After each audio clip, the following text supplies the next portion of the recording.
Good afternoon, and welcome to, I guess we would call this week 6. However, if we look at our tree, it is section 5, the bud, because we remember have the seed is Christ, and the roots are the early church, the trunk is the Middle Ages. But what I've ended up doing, because Middle Ages is too much for one lecture, we did early Middle Ages and late Middle Ages. And then we went to Renaissance, which is last week. And now we are going to do the Reformation, which is the bud. And so, generally speaking, if I were to teach this, I would have several hours on each section of the tree, or preferably, it would be nice to do over a period of a year and be able to have 10 lectures per section, if possible, 2 a week, in order to cover the ground properly. Well, as I have been studying all week Reformation, we know it's really about one man. There he is, Martin Luther. Yes. And that is a very famous painting of Martin Luther. But I thought to do justice to this, I really wanted to go back and just quickly go over the part of the Middle Ages that we touched upon, but we need to go a little deeper into to understand truly the significance of the Protestant Reformation. And so if you'll bear with me for about 10 minutes, I want to go back.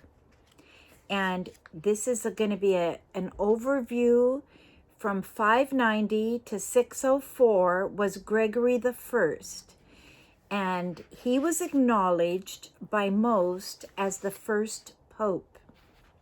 The consecration of Gregory the First, known as Gregory the Great, as Bishop of Rome, marks the beginning of medieval history in some books.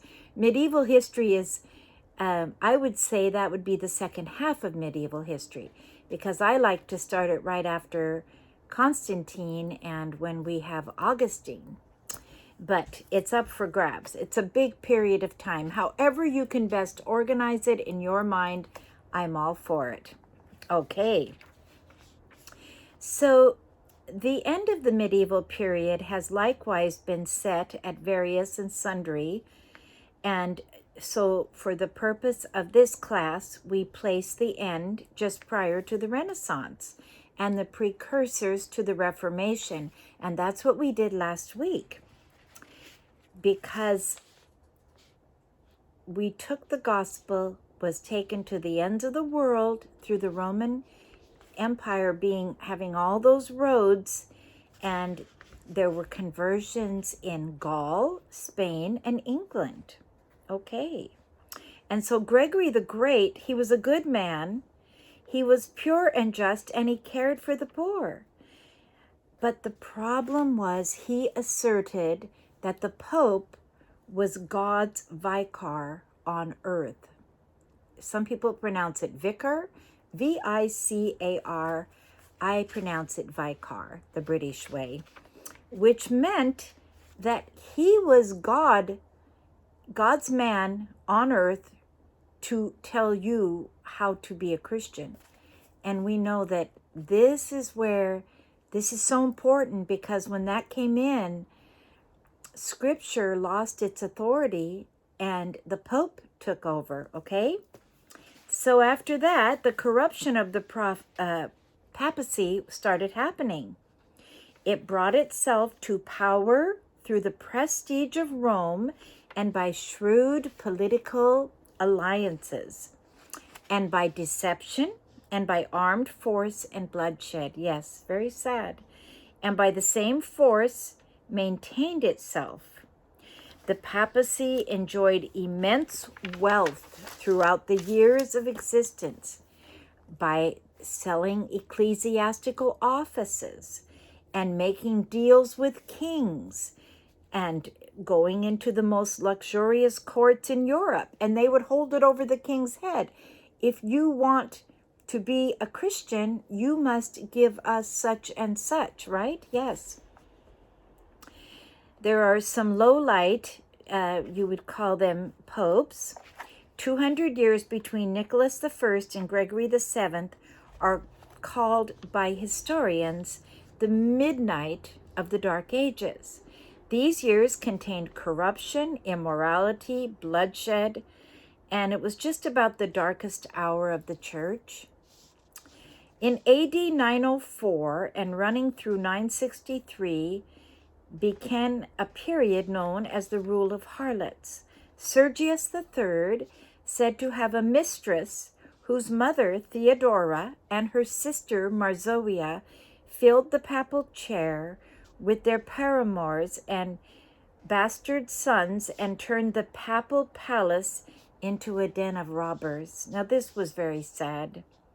Marozia smothered Pope John X and went on to appoint to the papal throne 4 popes, among whom was her own illegitimate son. Boniface VII was murdered, John XIV, and maintained himself on the bloodstained papal throne in lavish style and stolen money. Now that's from Haley's Bible Handbook, a direct quote. John XV, Gregory V, Sylvester II, John XVII, John XVIII, Sergius IV, Benedict VIII, bought the office of Pope with open bribery, a practice known as simony, the purchase or sale of church office with money. You know, when you get absolute power, like the Vicar of Christ, even though Gregory thought he was doing a good thing and he was a good man, it opens the door because absolute power absolutely corrupts. Yes. Benedict IX was made Pope at age 12 through a deal made possible by influential wealthy families that ruled Rome. He was said to be a very wicked pope. He committed murders, adulteries, robbed graves of the martyrs. The people drove him out of Rome. Some have called him the worst pope of all. And Pope Innocent III is thought of as the most powerful pope of all.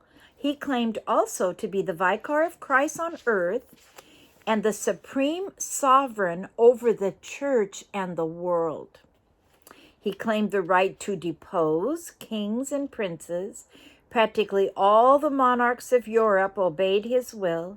He ordered 2 crusades, decreed transubstantiation, claimed papal infallibility, because you see, these are new levels of power he was getting. He condemned the Magna Carta. You remember the Magna Carta was, Magna means big, Carta means chart. It was the big chart signed in England in the year 1215, which said every man and woman born on British soil is a free man. And that was very powerful. And our laws go of the rights of human beings and individuals go right back to Magna Carta. Well, he condemned the Magna Carta. He forbade the reading of the Bible. He ordered the extermination of heretics. He instituted the Inquisition. You've heard of the Inquisition? And ordered the massacre of the Albigenses.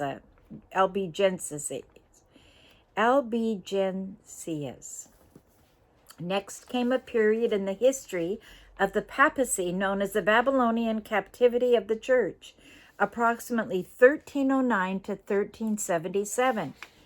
See, I wanted to read this because this shows what was really happening and why the Protestant Reformation happens. When due to the overtaxation of the French clergy by Benedict XI, the papal palace was moved to Avignon for a period of 70 years. And Avignon, I've been there, is in southern France. This was after the death of Benedict the 11th. John the 23rd was given the honor of being called the most depraved criminal who ever sat on the papal throne. He was guilty of almost every crime, murder, rape, sodomy, bought the papal office, sold church offices to children of wealthy patrons. Alexander VI, or Rodrigo Borgia, also known as the most corrupt of the Renaissance popes, licentious, avaricious, depraved, bought the papacy, made many new cardinals for money, had a number of illegitimate children, of whom he later appointed to church offices, who with their father murdered cardinals. Martin Luther was a teenager when this was going on. Then came Boniface VIII, who was responsible for issuing the papal bull Unum Sanctum, which directed that every human being must be subject to the Roman pontiff for salvation. Now, when we hear bull Unum Sanctum, that means absolute authority. A bull meant it's like the stamp of a king, okay, like his seal, that was absolute law. So right now, he claimed that neither salvation or remission of sins could be found outside the Roman Church. He issued indulgences for stipulated fees. He stated that the burning of heretics was a divine appointment. Pius IX in 1870 decreed, "It is divinely revealed that the Pope, when he speaks ex cathedra from the throne, is possessed of infallibility in defining doctrines of faith and morals, and that such definitions are irreformable." The Eastern Church considered this the papacy's crowning blasphemy. In other words, they were saying, you can't even be saved or go to heaven unless you go through the Pope. He is infallible. Now, see, that was new. Every 100 years, you were getting something more corrupt. So then they had forged documents, and there's a famous thing called the Donation of Constantine. And it was a forged document supporting claims to papal supremacy over temporal powers. And it was a forgery made to strengthen the power and clout of the papacy in a time when the Western Church was falling apart. Remember, the church, we have the Western Church, and that seat is in Rome, and then the Eastern Church is in Constantinople. And, that's the Russian Orthodox and the Greek Orthodox. And they did not accept this. They said this is wrong. And it was fragmenting into tribal feudal churches dominated by secular princes. This was in all likelihood a document written in the middle of the 8th century, which purported to have been written by Constantine in the 4th century, and it described Constantine's conversion, baptism, and miraculous healing from leprosy. But they didn't really know if that was true. Pseudo-Isidorian decretals.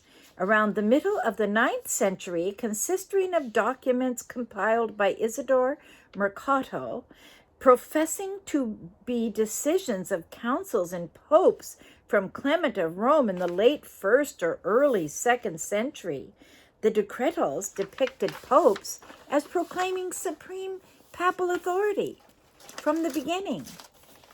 Lorenzo Valla died in 1457, and he proved this to be a forgery. Okay, now during this time, you see, you have a lot going on. You have a lot of corruption in the upper division of the Roman Church. And then you have sincere people that do love God and want to obey God and want to follow God. And it gets very confusing. And at this same time, all this corruption is going on. you had something else, which was the Mohammedanism. And you know, I only touched on that and I said I would go back. So now I'm going to read that. What I'm giving you is a picture what the world was like when Martin Luther came on the scene. Okay, Mohammedanism. The chief virtue of Islam is absolute surrender. In fact, do you know that Ishmael, you know, he is the son of Abraham, who is the father of the Muslim nation. His name means surrender. And do you know the other son, Isaac? His name means laughter. Isn't that interesting? So, Muhammad was born AD 570 at Mecca and died in AD 32. Muhammad made his living as a camel driver. On a trip to Syria and Palestine, he came into contact with Judaism and Christianity. Muhammad married a rich widow by the name of Khadijah, so then he could dedicate his time to religious meditation.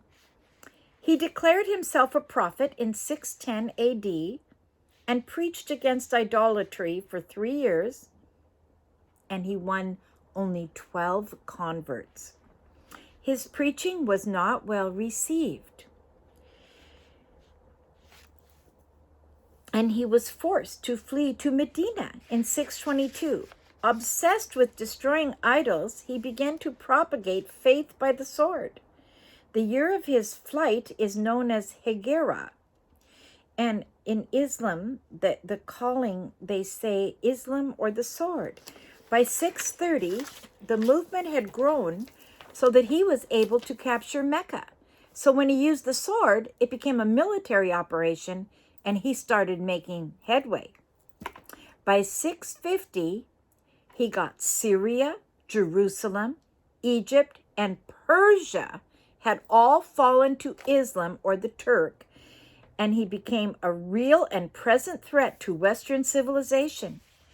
With evil pincers menacing the Bosphorus from the east and charging across Africa to Spain in the west. The Bosphorus is where the Black Sea is, and they could go on the boats there and get across. And, you know, you'll often hear through the Middle Ages history, the Turks are at the gates of Vienna. Well, because Vienna is kind of the stopping point, even today, and even in this century, when people would escape from Russia or Hungary or Eastern Europe, if they could get to Vienna, that was where the West began, okay? Still considered that after all these years. And so here he was, and Islam was stopped in the east by Leo the Isaurian in 718, but not before they had captured the magnificent Hagia Sophia, Church of Holy Wisdom, and all of Constantinople, renaming the city Istanbul. And in the west, Islam, or the Moors, Moors, they're called, had crossed the Straits of Gibraltar, entering Spain and dominating certain areas of Spain. The advance of Islam in the west was stopped in 732 by Charles Martel at the Battle of Tours, France, one of the most decisive battles of the world. Can you remember that? 732 Battle of Tours by Charles Martel. But for it, Christianity in Europe may have been completely submerged in Muslim life. What a contrast. Christianity made its conquest by peaceful missionaries and the power of persuasion, and carried with it the blessings of home, freedom, and civilization.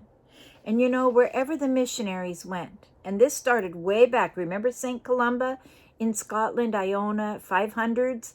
He sent missionaries out by 2 all across Europe. And wherever they went, there were 3 things that happened, and it still happens today. There would be a center of Christianity, which would be a church. They would have some form of school to educate the people. And then they would have a hospital or a place of help for the poor and the sick and the needy. That's what Christianity does. Mohammedanism, on the other hand, conquered the fairest portions of the earth by the sword and cursed them with their polygamy, slavery, despotism, and desolation. And because of that, they lost their personal initiative and creativity. But the moving power of Christian missions was love from God and man, love to God and man from Christ. The moving power of Islam was fanaticism and brute force. Christianity conquered nations, governments, palaces, kings, and the hearts of millions. Mohammedanism made its most vigorous effect to conquer the world, but in the end, it is just a religion of the desert, of the tent and the caravan, and confined to nomad and savage or half-civilized nations, chiefly Arabs, Persians, and Turks. This is from Schaff, the famous historian. Persians and Turks, they were rejected at Mecca. They fled to Medina in 612. They conquered Syria, Jerusalem, Egypt, Persia, North Africa, Spain by 711 AD, stopped by Charles Martel. There it is, 732, Battle of Tours. And that's why later, doesn't it make sense why the Crusades happen? They want to go get these places back, particularly Jerusalem. Now, this is another person I went too fast over. I thought I cannot let my students not know a little more about Charlemagne, okay? Clovis was king of the Franks, was ruler of the heathen hordes who moved into France from east of the Rhine River, conquering Gaul, but wound up accepting the Roman culture of their victims. Clovis married a Burgundian princess named Clotilda, subsuming the Burgundian territories into those he had won in battle. And you still hear about Burgundy, France, don't you? Isn't that a beautiful name? I love the color burgundy.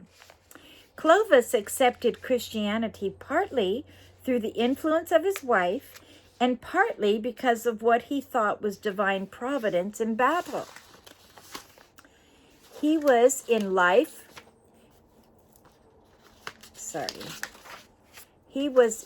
baptized in 496, and his descendants were known as the Merovingians. Now that's early, 496. That's, really early. And the Merovingians were 481 to 751.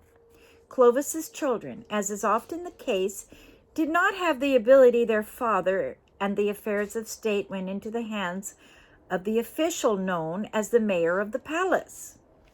So Pepin Heristal was the first of the mayors. He made it so that his descendants would inherit the mayoral distinction. Okay, Charles Martel was the illegitimate son of Pepin. He was a warrior and came to power at a time when the Muslims who had taken Spain threatened to take Western Europe. There it is. He's the one who defeated them at the Battle of Tours. We just learned that, 720, near Poitiers, and obligated himself to the Roman Church for saving Orthodox Christianity from the heathen Muslims. But for this decisive battle, all of Europe would have fallen to the heathen. Turk.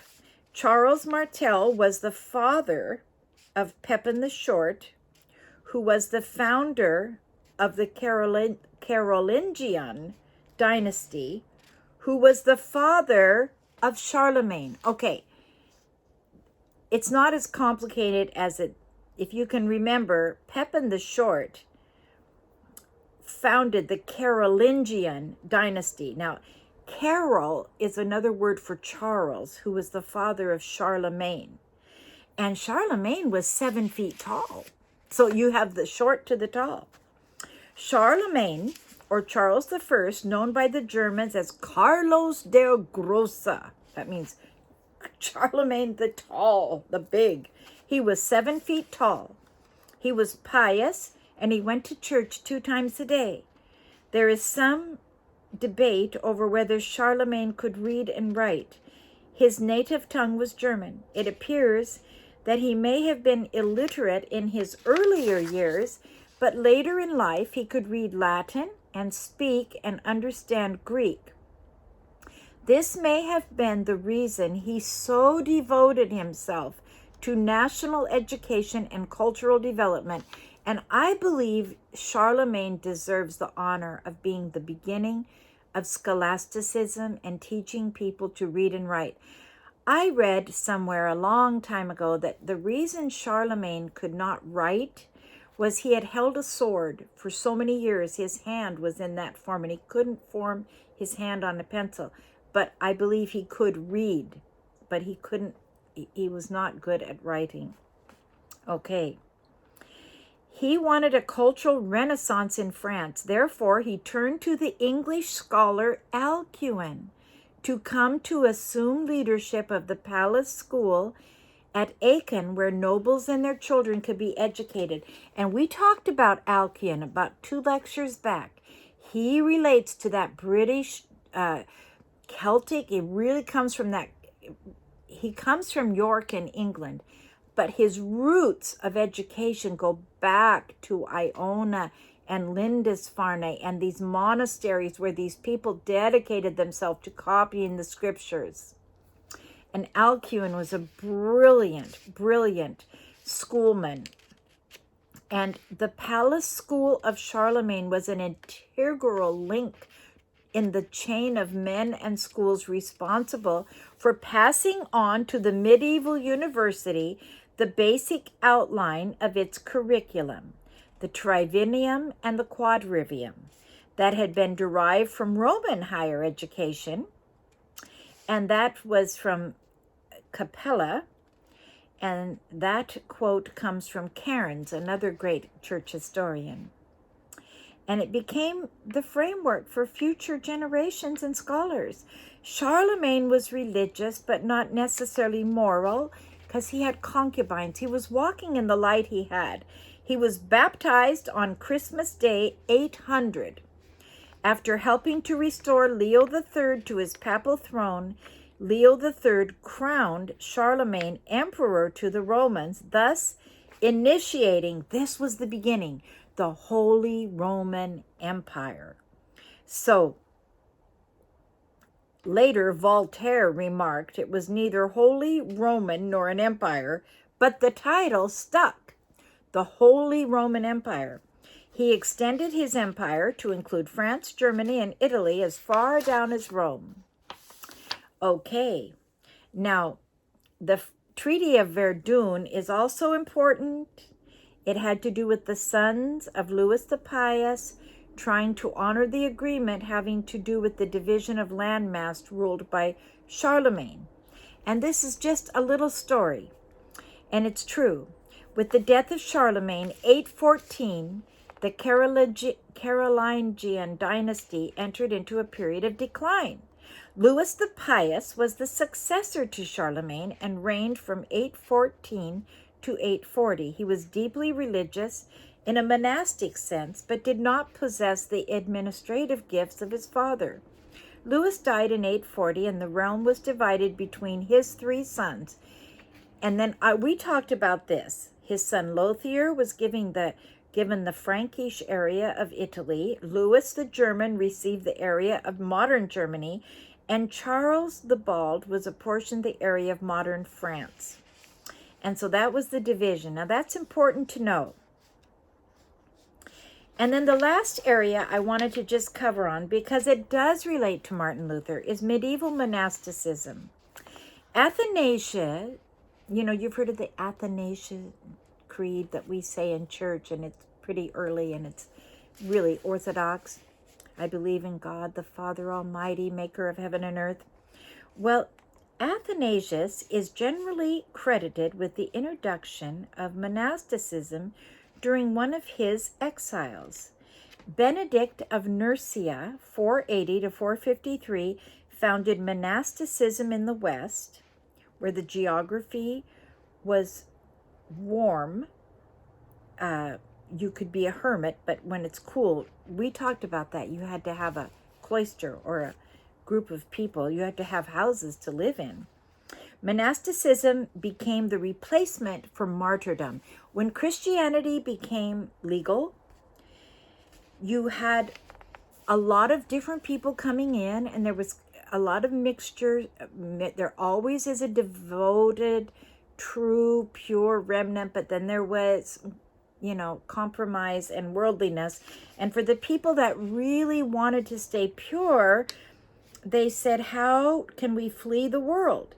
Well, they thought that if a martyr went straight to heaven, then they could become a monk, and I would get to heaven that way. You see, it started becoming works.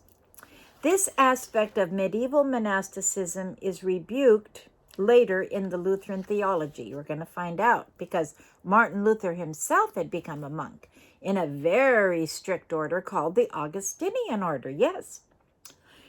And because works cannot pacify the conscience, men constantly choose other works, make up new devotions, new vows, new monastic orders beyond God's commandment in the hope of finding some great work that they can satisfy God's wrath. Sadly, they didn't understand God's love yet. It had been lost. The early church understood, yes. Any discussion of medieval monasticism must take into consideration the contributions of Gregory I of Rome. He was born in troublesome times. Pillaging bands of Teutonic tribesmen threatened sections of the Western Empire. War, disease, and famine were a large part of everyday life. Gregory was born into wealth and nobility, but upon the death of his father, his mother went into a convent, and Gregory gave up his great inheritance from his father, and with it he built 7 monasteries in Italy. So Gregory is a very sincere Christian. And a word about the Cluniac monasteries of the 10th century. We have seen the terrible decompensation of religious life centered in the papacy, and this is 300 years later. It screamed out for change, and the monastic reforms began at Cluny, France. And that's where Bernard of Clairvaux came in, the great Bernard that I've talked about several times.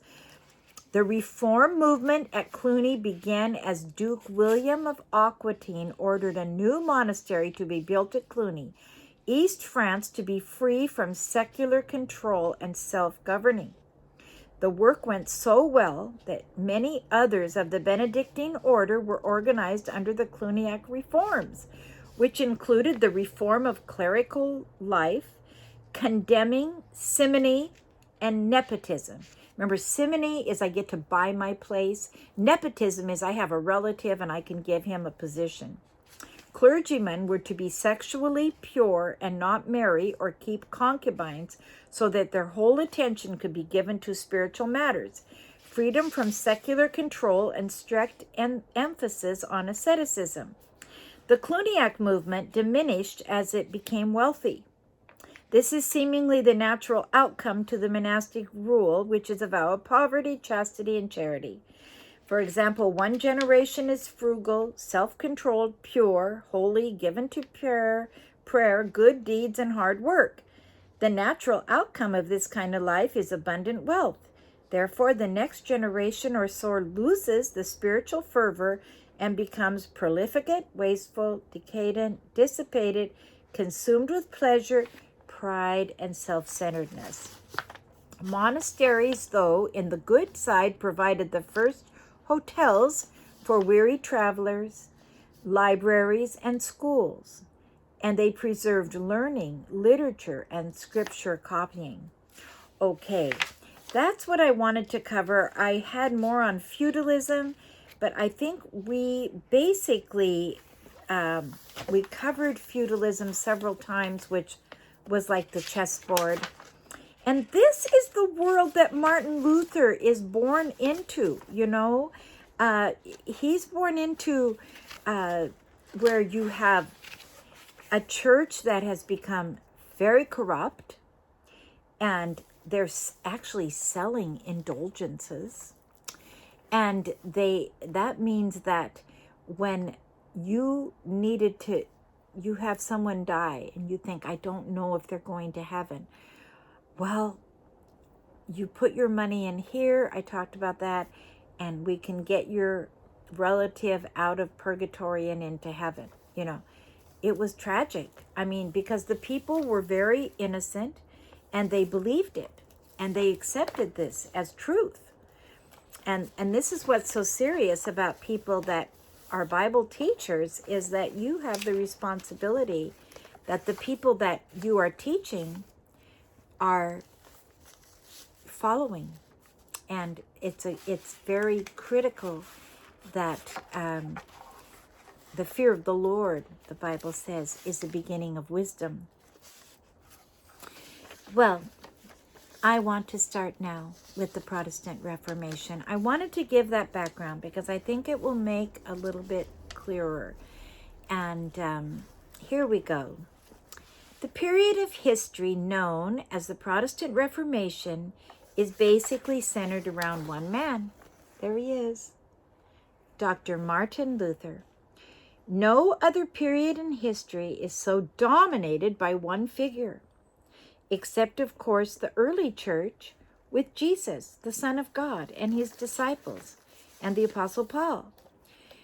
The Reformation shares analogies, and do you know what an analogy is for the younger ones?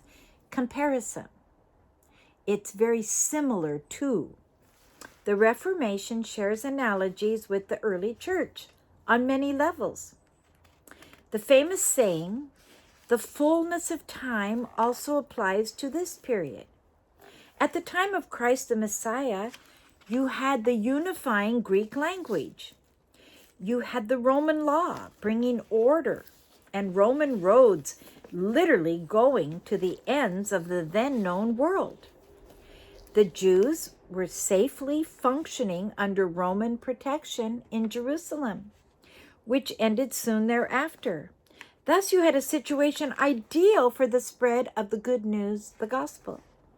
Not to mention the open of the Septuagint that was recently codified and translated, giving the early church a Bible to read and study available to the people. Remember, the Septuagint was the Hebrew scriptures translated into Greek. And that was done 200 years before Christ. It was just perfect timing. In looking close at the Reformation period, a line of events so utterly spectacular occur. We must concede that only God Almighty in his sovereign plan could orchestrate such a design.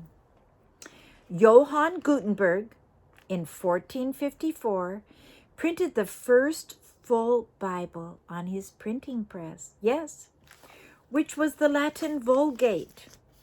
Now, remember, the Latin Vulgate is the Bible they have. It was translated, and all, remember, canon of Scripture is the Scripture that was agreed upon, that was inspired and was pure and true. And then Jerome, in the 400s, he was a bishop and a priest and a very sincere, very scholarly man, went to Jerusalem and translated the Holy Scriptures all into Latin. Took the Septuagint from the Old Testament and then the New Testament writings and put them all together in one book. That was a really big deal. And so the Latin Vulgate, now you must remember, everything in those days was copied by hand. Yes, by hand. So if you had a copy of the Latin Vulgate, it was copied by hand, and it was very precious, and there weren't very many copies. And if you had one, it would be chained to the pulpit of the church. And the monks and the priests were the only ones that really knew how to read and write Latin, except for a few scholarly people. And so they would preach their sermon to you in Latin. And that's why the people had become so, they call it the Dark Ages. They didn't understand half of the time what the priest was even saying. Okay. So the very first thing he printed was the Latin Vulgate. This was perfectly timed and in place for Tyndale and Luther to publish their Bibles translated into the common language of the people.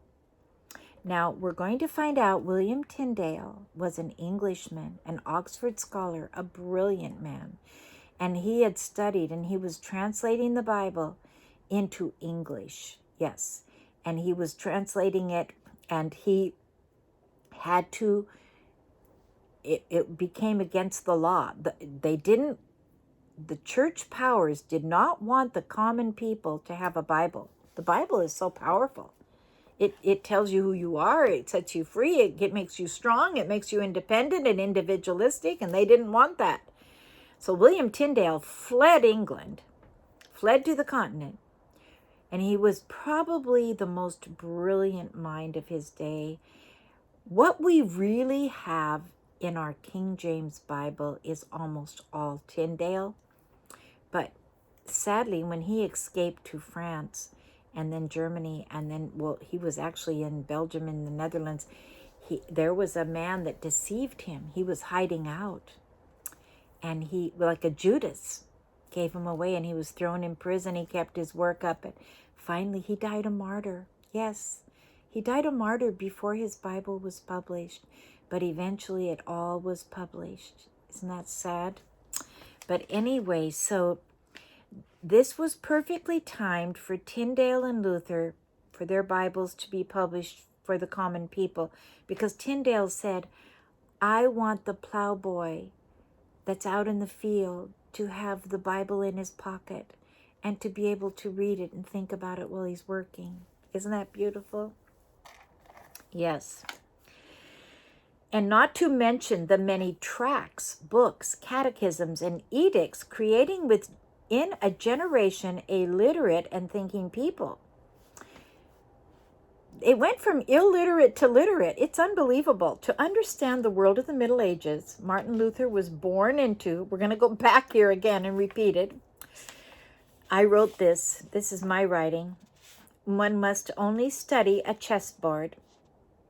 The power lay with a few elite positions. The government based on the divine right of kings allowed the king and queen absolute authority over their subjects. Thus we see swarms of peasants and serfs known as pawns, completely dependent upon the whims and favor of their sovereigns. The saying went, born a serf, die a serf. A miserable existence for most. Protection and armies needed by these rulers created the upward position of knight, defender, warrior. On the top, often equal with kings, was the religious position of bishop. The church needed the king's power, and the kings needed the church's approval. That was Charlemagne. Thus we see the perfect setup for absolute corruption. It is a historical fact that absolute power absolutely corrupts. Later we see how self-governing nations stood with conviction for separation of church and state because of these abuses. Yes, that's America, really. There would never be an America without the Protestant Reformation. There would never be an America without the Protestant Reformation. Always remember that. You're going to find out even our form of government, which is called self-government, and which is, with the three judicial, legislative, and executive, our three branches, goes right back, actually, to Calvin in Geneva, and went over to Scotland with John Knox, and it was called a representative government. The Church of Scotland, the Presbyterian Church, had that in place. And it's interesting. I think I read 75% of our founding fathers were Scotch-Irish. There had been voices raised beginning with John Wycliffe of England, the most brilliant mind in England, Oxford professor, beloved by his students, a true minister of the gospel, translating a first English Bible, narrowly escaping a martyr's death. I talked about him last week. However, his bones were exhumed, burned, and thrown into the Thames River. It was said, now his voice will go from the river to the sea and around the world. It was a true prophecy, for today, Wycliffe translators are in every country of the world creating written language for remotest tribes and making Bibles for everyone. The great other reformer known as a precursor to the Reformation was John Hus of Bohemia. As a young man, his Christian queen had sent Hus and a fellow student to study abroad in England. John Hus, it's Huss or Hus, preparing for the priesthood, went to Oxford and studied under John Wycliffe. This is the story behind the story. We talked about that last week. It's always good to repeat, though. It takes many times for us to remember things. God always has a man he chooses to work through and then passes the baton to the next generation, the next call to be heard by the voice of the last. Thus we see the song goes on, and the saints of all the ages singing the song of the Lamb. To sing, one must hear with the ear the truth proclaimed, and then be willing to stand and sing. And that's for you. You're hearing the truth. You know there's a certain bird, and it can only sing if it hears the other birds sing. Yes, I think it's the mockingbird. There are several strong tenets of the faith that these reformers had in common. First and foremost, now this is critical for the Reformation, salvation could not be earned. Salvation was a gift from God to be received by grace. Secondly, the ground was level at the cross. That's the priesthood of all believers. Thirdly, no superstitions, fears, or indulgences could be named among the followers of Christ. Those are like weights. You know, when you live in superstition and fear, it's like carrying a bag of black coal on your back. Nobody should have to do that. No. And this was threatening beyond words to a church that had absolute control over an illiterate populace, unable to even understand the worship service presented in Latin. The stained glass windows, we talked about that, served as a picture book to show the people the story of Christ and the gospel. Yes, the priest was never to be questioned, for he heard from God directly. Even Galileo was forbidden to continue his